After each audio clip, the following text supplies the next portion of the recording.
إن الله وملائكته يصلون على النبي يا أيها الذين آمنوا صلوا عليه وسلموا تسليما. السلام عليكم ورحمة الله وبركاته. الله أكبر الله أكبر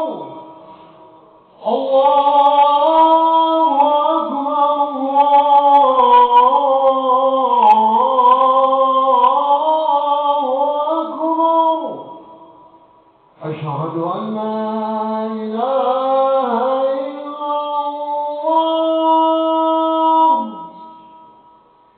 أشهد أن لا إله إلا الله أشهد أن محمدا رسول الله أشهد أن محمدا رسول الله حي على الصلاة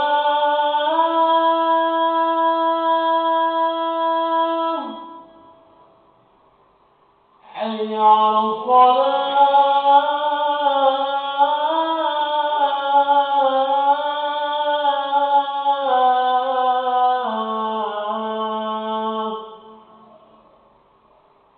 حي على الفلاح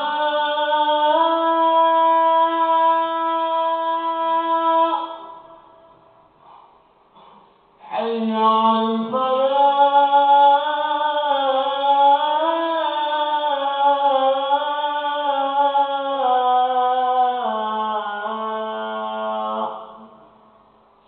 الله أكبر الله أكبر لا إله إلا الله.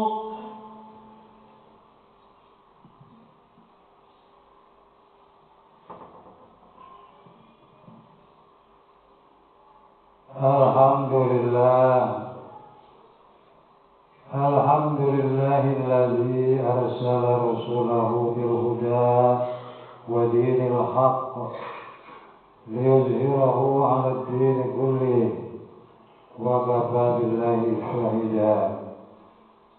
أشهد أن لا إله إلا الله وحده لا شريك له وأشهد أن سيدنا محمدا عبده ورسوله. اللهم صل وسلم وبارك على سيدنا ومولانا محمد وعلى آله وأصحابه ومن تبعهم بإحسان إلى يوم الدين. أما بعد فيا عباد الله أوصيكم وإياي بتقوى الله فقد فاز المتقون. اتقوا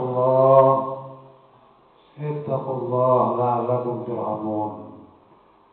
Ma'asyiral muslimin rahimakumullah. Kaum muslimin jamaah Jumat dimuliakan Allah Subhanahu wa taala. Di dalam Al-Qur'an di mana Allah Subhanahu wa taala berfirman, "Wa ma khalaqtul jinna wal insa illa liya'budun." Tidaklah kami ciptakan jin dan manusia melainkan untuk beribadah kepada Allah Subhanahu wa taala. Jadi Allah menciptakan kita, menciptakan makhluknya yang berupa jin, tidak lain adalah untuk beribadah kepada Allah. Yaitu ibadah dalam setiap aspek kehidupan. Baik ibadah yang kita lakukan secara vertikal kepada Allah maupun ibadah yang kita lakukan secara horizontal sesama makhluknya ada disebut dengan ibadah ghairu mahdhur. Di dalam kitab usul di mana para ulama menerangkan bahwa ketika manusia sudah sampai pada umur taklif, maka dia mempunyai beban dan kewajiban untuk melaksanakan perintah-perintah Allah Subhanahu wa taala. Di mana para ulama berpendapat bahwa hukum taklif bagi manusia, bagi orang-orang Islam, orang-orang beriman, ada 5. Hukum taklif yang pertama adalah tentang kewajiban kepada Allah Subhanahu wa taala. Ketika manusia sudah sampai umurnya pada balik, baik perempuan maupun laki-laki, maka dia sudah terkena beban kewajiban melaksanakan perintah Allah. Baik wajib mutlak, wajib muqayyad, wajib ain, dan wajib kifahi. Hukum taklif yang kedua yaitu melaksanakan sunnah-sunnah yang diperintah oleh Allah dan Rasulnya. Apakah itu sunnah muakkadah atau sunnah hay'ah. Hukum taklif yang ketiga yaitu haram, meninggalkan perkara-perkara yang dilarang, yang diharamkan oleh Allah Subhanahu wa taala. Baik itu haram secara zatnya maupun haram tidak dengan secara zatnya. Dan hukum yang kelima adalah makruh. Baik itu makruh tanzih maupun makruh tahrim.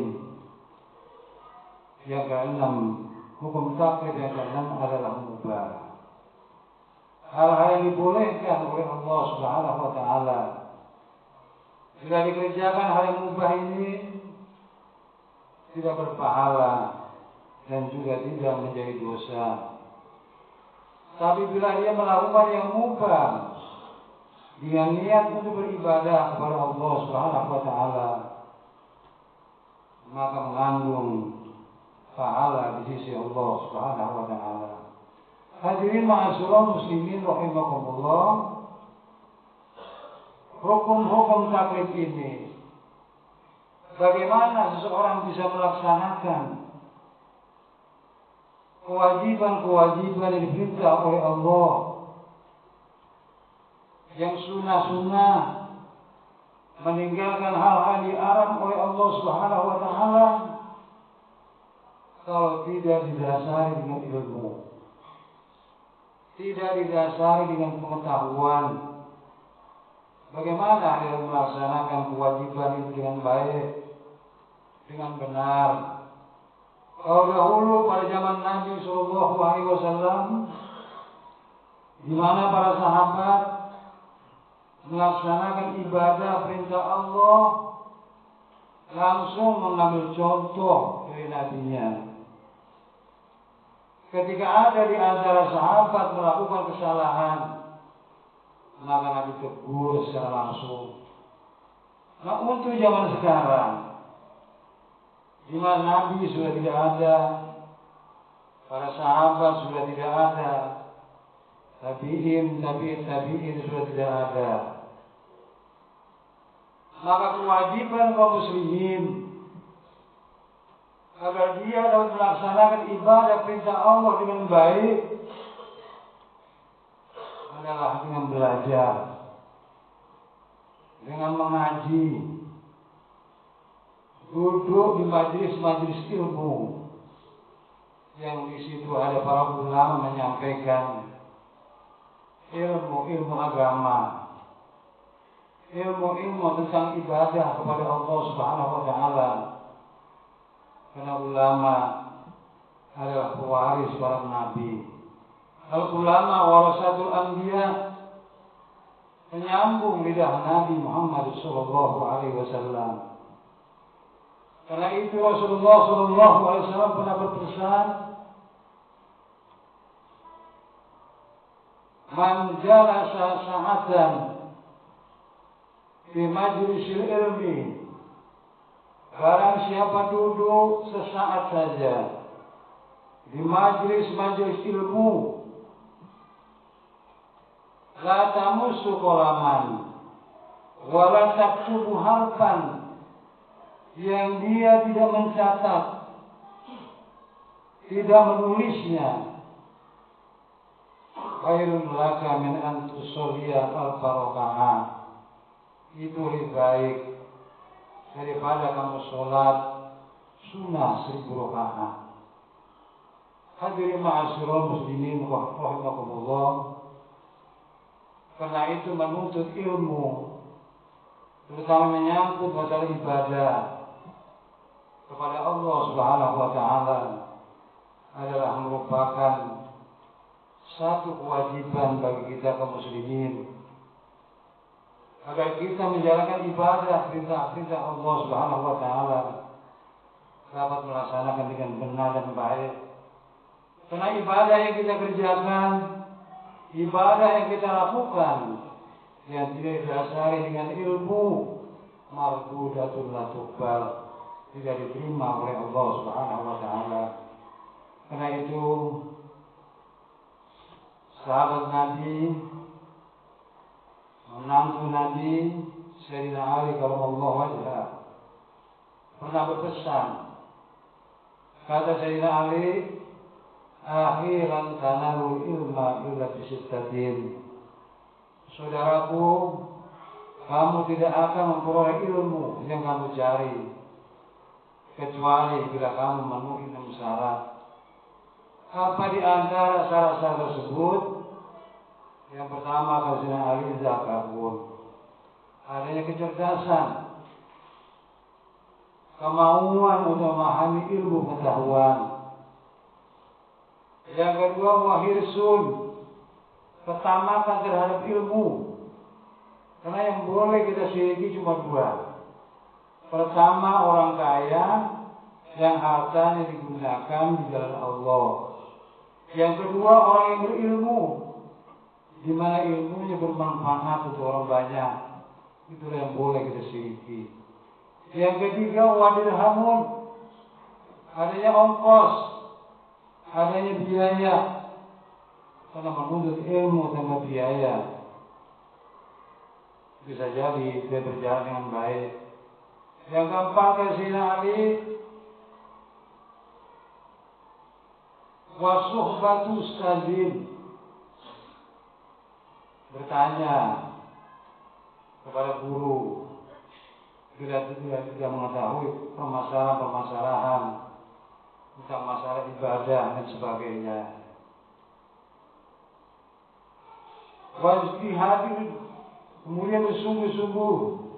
Barang siapa bersungguh-sungguh, manjada wajada, orang bersungguh-sungguh dan menuntut ilmu dengan niat yang baik, niscaya dia akan peroleh ilmu tersebut. Yang keenam, Sayyidina Ali, dituli zaman, dengan waktu yang panjang. Jadi ketika kita menuntut ilmu, duduk satu majelis, bukan hanya sekadar sebulan 2 bulan, tapi dengan waktu yang panjang. Barulah dengan waktu yang panjang itu kita akan memperoleh ilmu yang kita inginkan. Hadirin ma'asyiral muslimin rahimakumullah. Pada kesimpulannya apa yang saya sampaikan ini, bahwa manusia dicipta oleh Allah Subhanahu wa taala tidak lain adalah untuk beribadah kepada Allah. Agar ibadah kita dapat kita laksanakan dengan baik, maka hendaknya dasari dengan ilmu pengetahuan. Barakallahu wa lakum bil Qur'anil azim wa nafa'ani wa iyyakum bima fihi min al-ayati wa zikril hakim wa taqabbala minni wa minkum tilawatahu innahu huwal ghafurur rahim. Allahumma barik ala sayyidina wa nabiyyina wa maulana Muhammad wa ala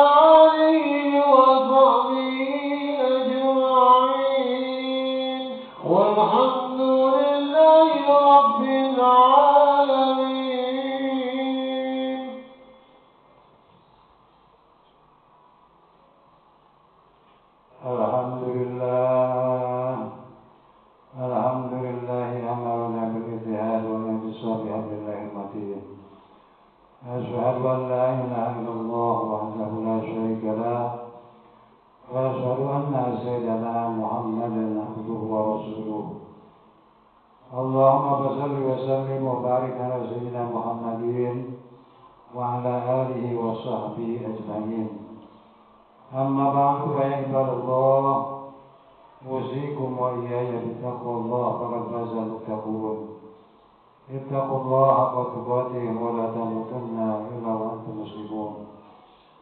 واعلموا عباد الله أن الله تعالى أمركم بأمر بدأ فيه بنفسه وثنى بملائكته المسبحة بكرسيه. وقال تعالى في محكم كتابه: أعوذ بالله من الشيطان الرجيم.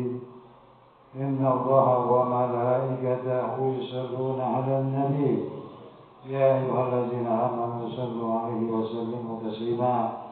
اللهم اغفر للمشركين والمسلمات والمؤمنين والمؤمنات الأحياء منهم والأموات إنك سميع قريب مجيب دعوات.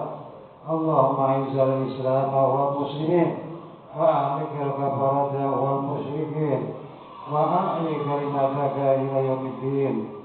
اللهم انصر من نصر الدين واخذل من خذل المسلمين. ربنا آتنا في الدنيا حسنة وفي الآخرة حسنة وقنا عذاب النار. عباد الله، إن الله يأمر بالعدل والإحسان وإيتاء ذي القربى وينهى عن المعروف يعظكم لعلكم تذكرون. فاذكروا الله يذكركم واسألوا فليعطيكم ولذكر الله أكبر والله يعلم ما تصنعون. الله أكبر الله أكبر. أشهد أن لا إله إلا الله. أشهد أن محمدا رسول الله. حي على الصلاة حي على الفلاح. قد قامت الصلاة قد قامت الصلاة. الله أكبر الله أكبر. لا إله إلا الله. لا إله إلا الله محمد رسول الله صلى الله عليه وسلم. قم الله وتم في السماوات والأرض استووا واعتدلوا صفوفكم حين تسوية الصفوف في تمام الصلاة. لرش من ركعة الصلاة جامعة رحمكم الله.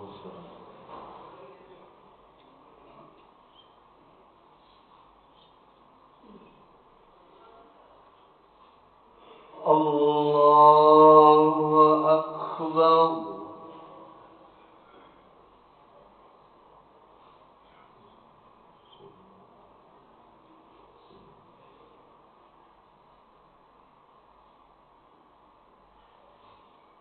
بسم الله الرحمن الرحيم. الحمد لله رب العالمين الرحمن الرحيم مالك يوم الدين. إياك نعبد وإياك نستعين. اهدنا الصراط المستقيم صراط الذين أنعمت عليهم غير المغضوب عليهم ولا الضالين.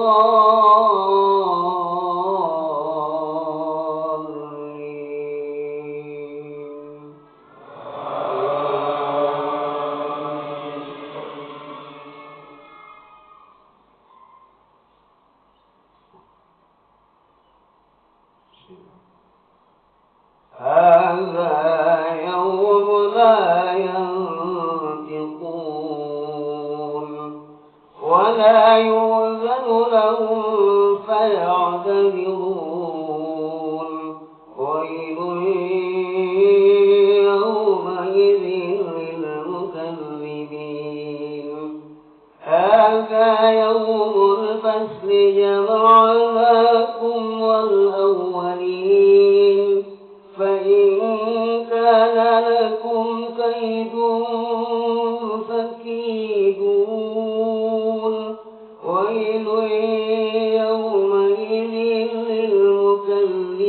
للمكذبين إن المتقين في ظلال وعيون وفواكه مما يشتهون كلوا واشربوا هنيئا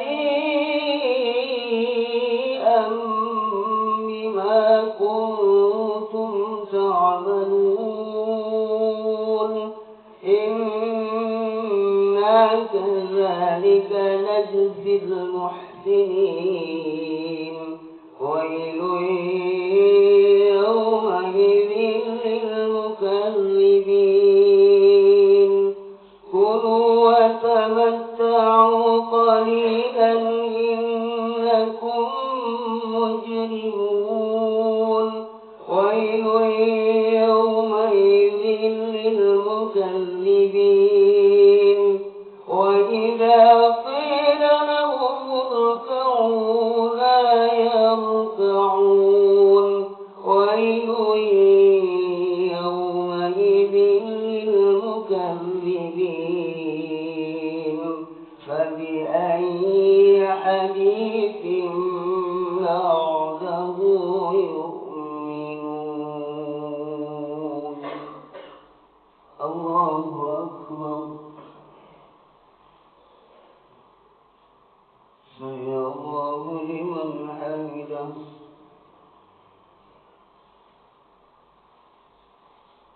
الله أكبر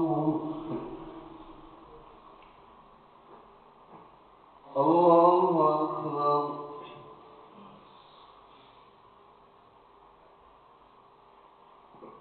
الله أكبر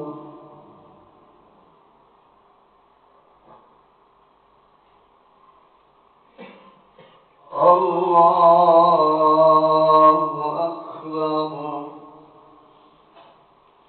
بسم الله الرحمن الرحيم الحمد لله رب العالمين الرحمن الرحيم مالك يوم الدين إياك نعبد وإياك نستعين اهدنا الصراط المستقيم صراط الذين أنعمت عليهم غير المغضوب عليهم ولا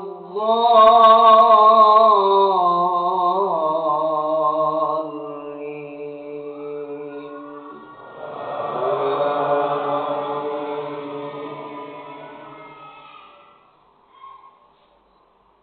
بسم الله الرحمن الرحيم سبح اسم ربك الأعلى الذي خلق فسوى والذي قدر فهدى والذي أخرج المرعى فجعله غثاء أحوى سنقرئك فلا تنسى إلا ما شاء الله إنه يعلم الجهر ما يخفى ونيسرك لليسرى فذكر إن نفعت الذكرى سيذكر من يخشى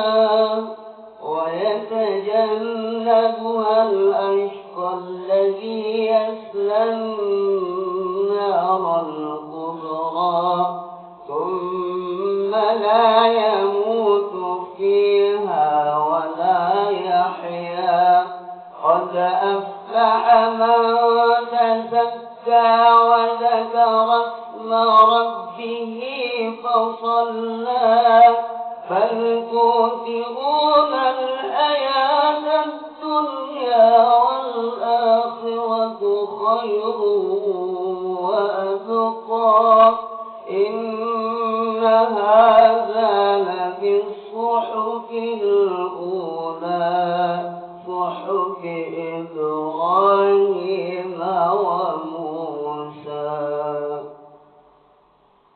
الله أكبر. سمع الله لمن حمده. الله أكبر. الله أكبر. الله أكبر.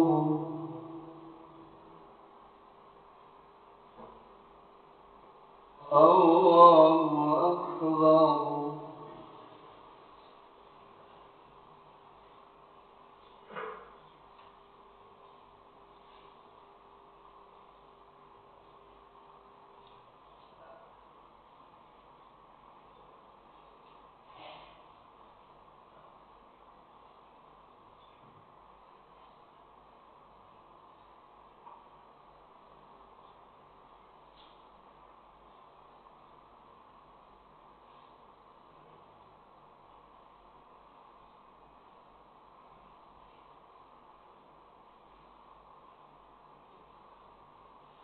السلام عليكم ورحمة الله.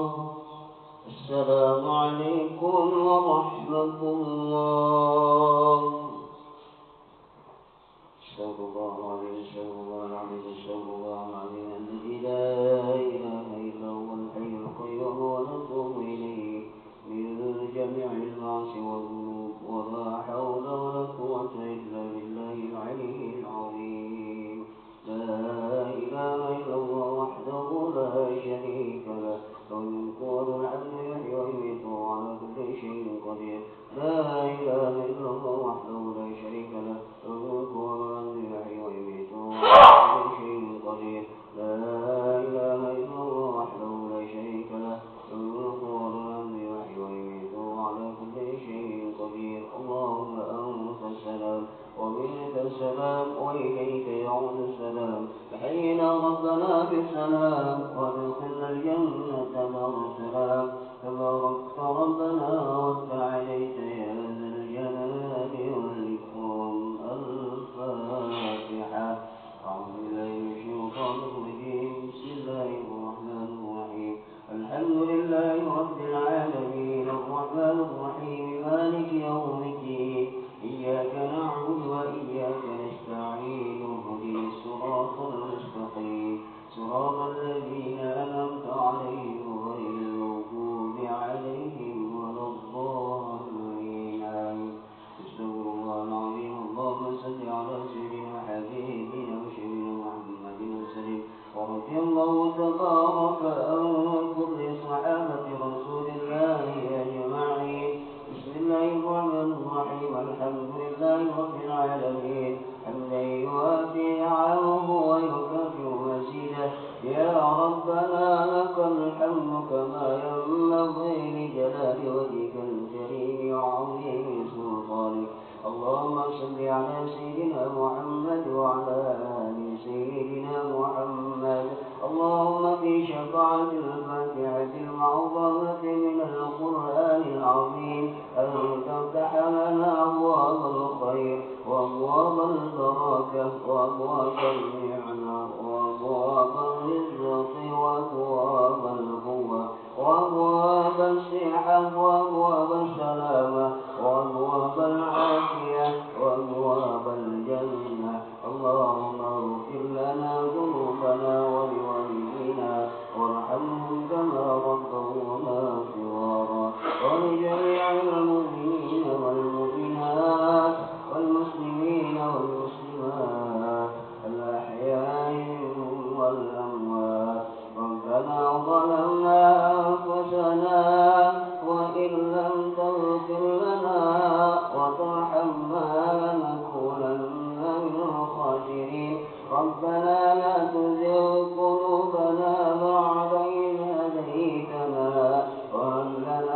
لدنك رحمة إنك أنت الوهاب ربنا هب لنا من أزواجنا وذرياتنا قرة أعين واجعلنا للمتقين إماما ربنا آتنا من لدنك رحمة وهيئ لنا من أمرنا رشدا ربنا تقبل منا إنك أنت السميع العليم وتب علينا إنك أنت التواب الرحيم اللهم اجعل جمعنا هذا جمعا مرحوما وتفرقنا من بعده تفرقا معصوما ربنا آتنا في الدنيا حسنة وفي الآخرة حسنة وقنا عذاب النار وصلى الله على سيدنا محمد وعلى آله وصحبه أجمعين سبحان ربك رب العزة عما يصفون وسلام على المرسلين